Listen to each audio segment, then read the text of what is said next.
I would assume, by the way, it's pretty easy to say that McDavid is obviously the if the Oilers win, he's the Conn Smythe winner. Or do you give it to Markstrom? Because the Oilers would never have done it without him. Oh. So listen. Do they if they make it to the final? Yeah. And let's say Edmonton loses in the final. Yeah. Is it still McDavid's? Are they playing Tampa? Mm-hmm. No. Because Vasilevsky. Okay. Right. Vasilevsky, I think, is the only guy in the way of Connor getting a Conn Smythe. 100%. If it's any other team but Tampa, it's Connor McDavid. Yeah. I think so. Agreed. He has been unreal. It's been a joy to watch. Absolute joy to watch. Okay.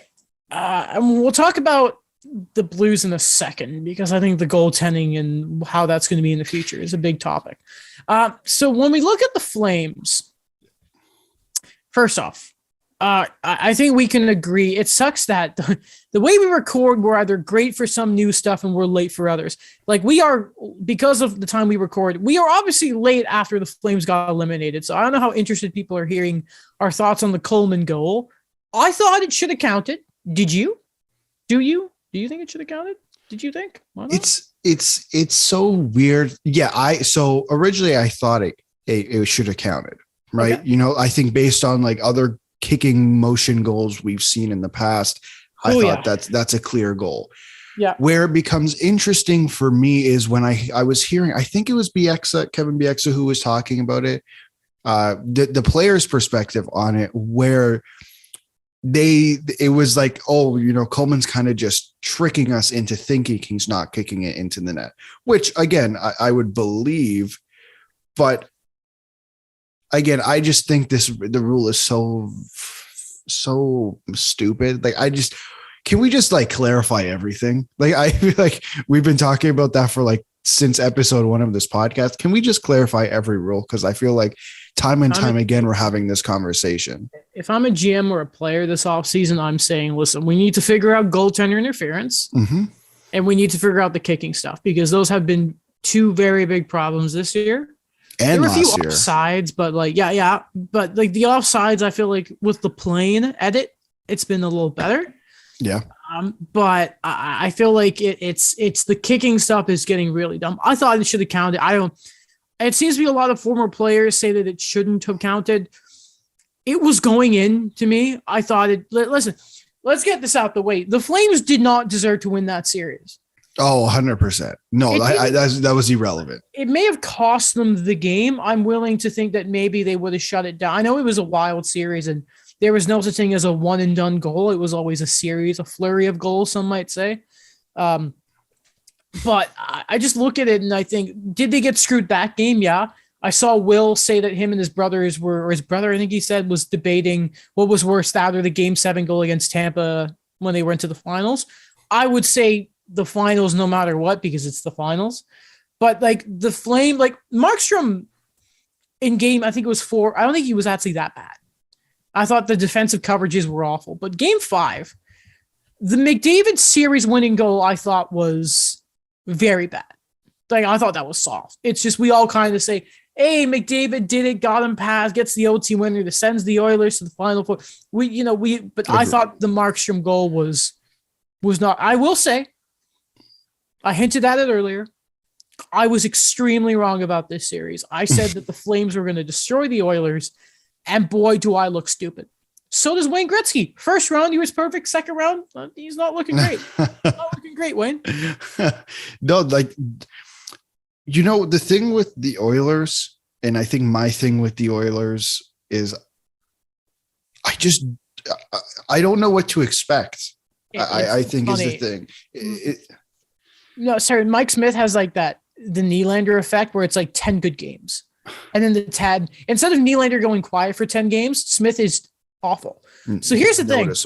If the Oilers just have that thing of a goalie gets hot at the right time and he steals you a series, right? Smith could have like one of his Smith series and they could win a cup.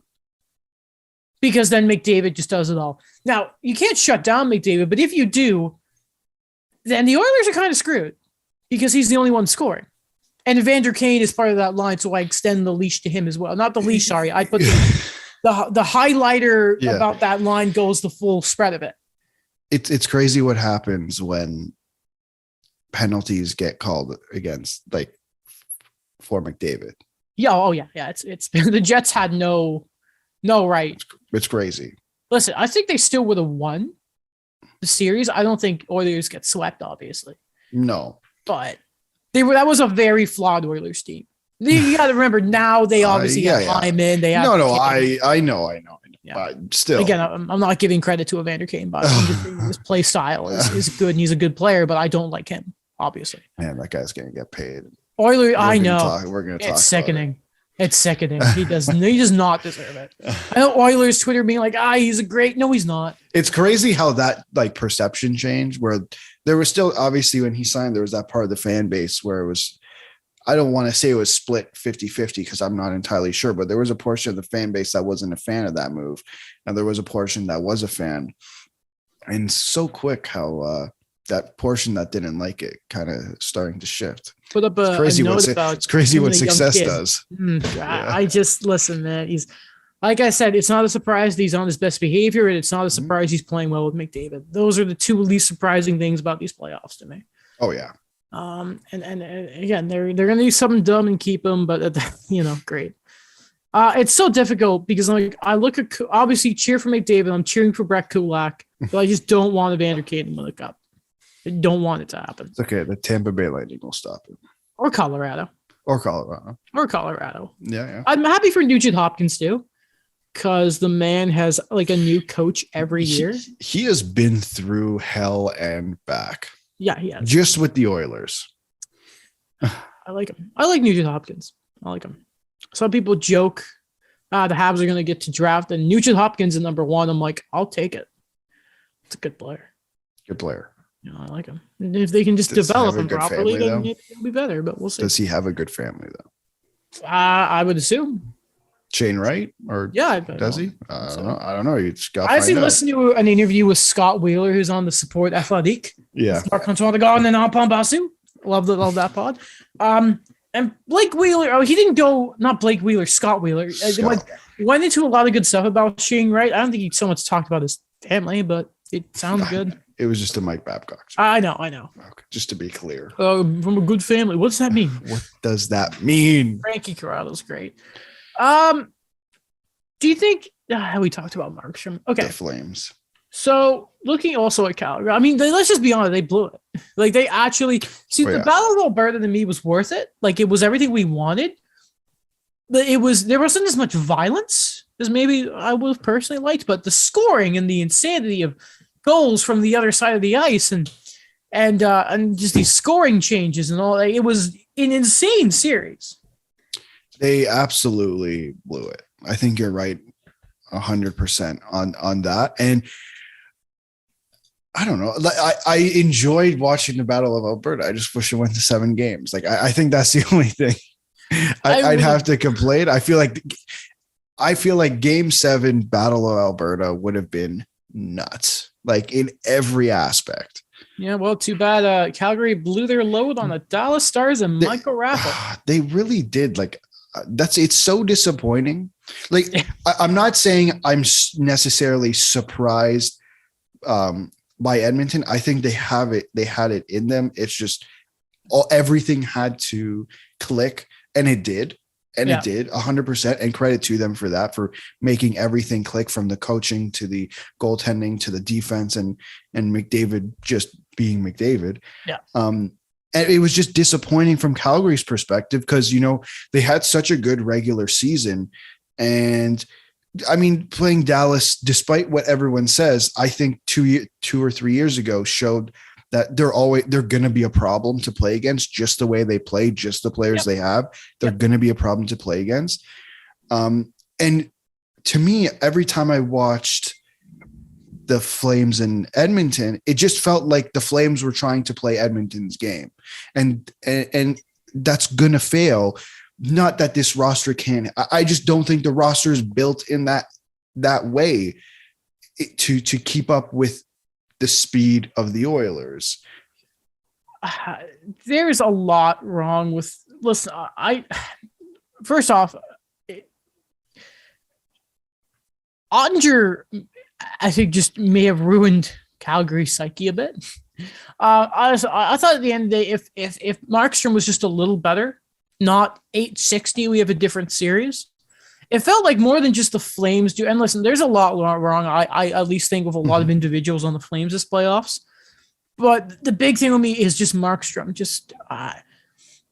I think that's the number one reason they lost is Markstrom. Like, listen, I thought Johnny Gaudreau maybe had a monkey off his back when he got that Game 7 winner against Dallas, but then he fizzled in the second round. Matthew Tkachuk was... I have been so disappointed with Matthew Tkachuk in these playoffs in general.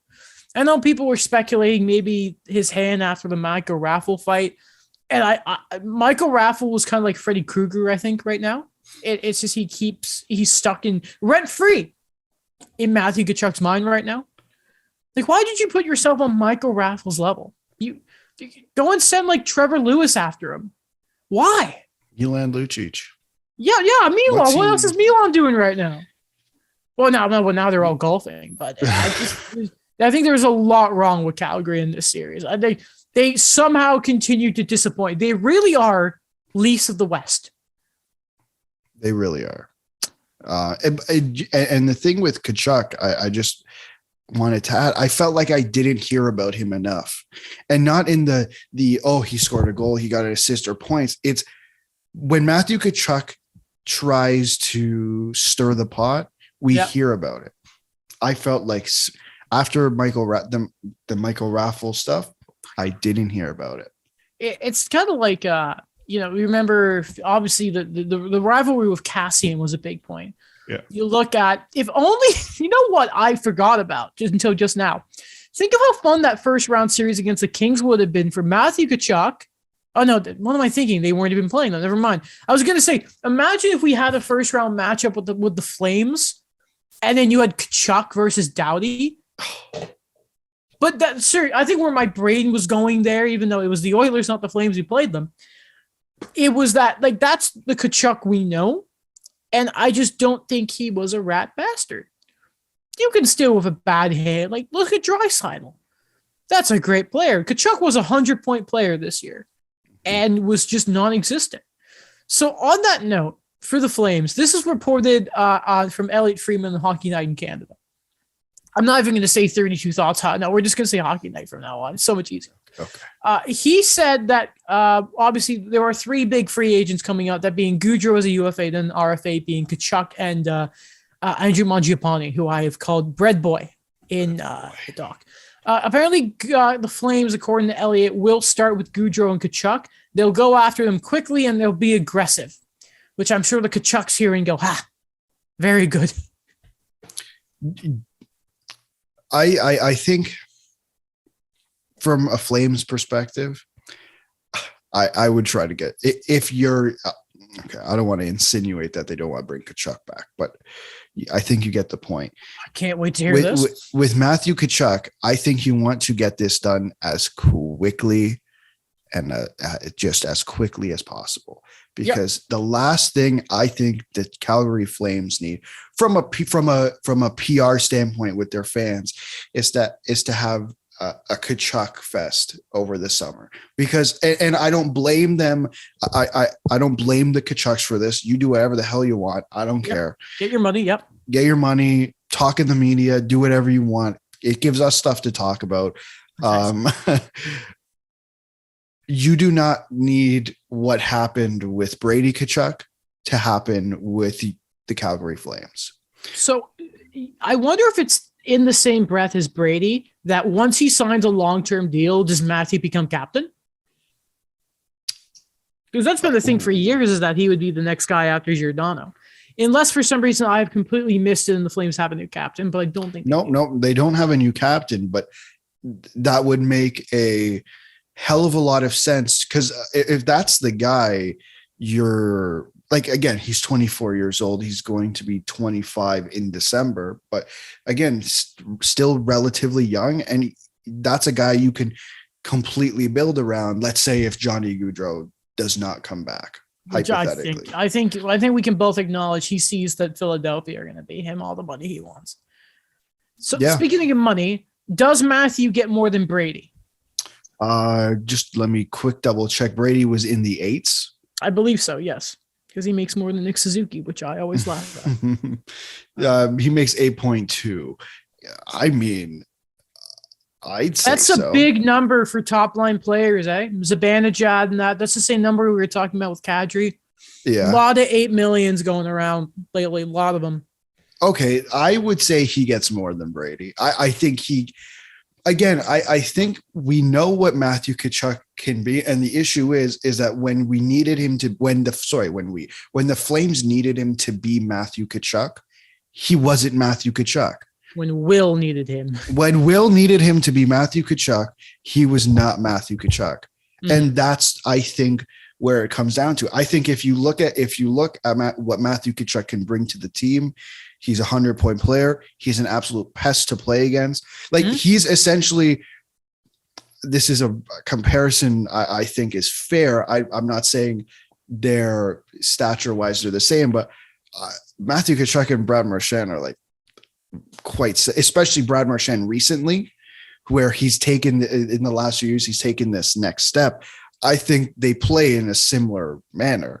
They can score, and they're absolute rat bastards to play against. I would argue that Matthew needs to take a different path. When Marchand, as he's gotten older, has been less of a rat, I think Matthew needs to become more of one again. 100%. But and during the regular season, he was able to do both at the best of his ability. That got him 100 points. So yeah, Marchand a while to do that. Right. And so I think absolutely he can get more than 8 points. I think he's worth more than 8.2.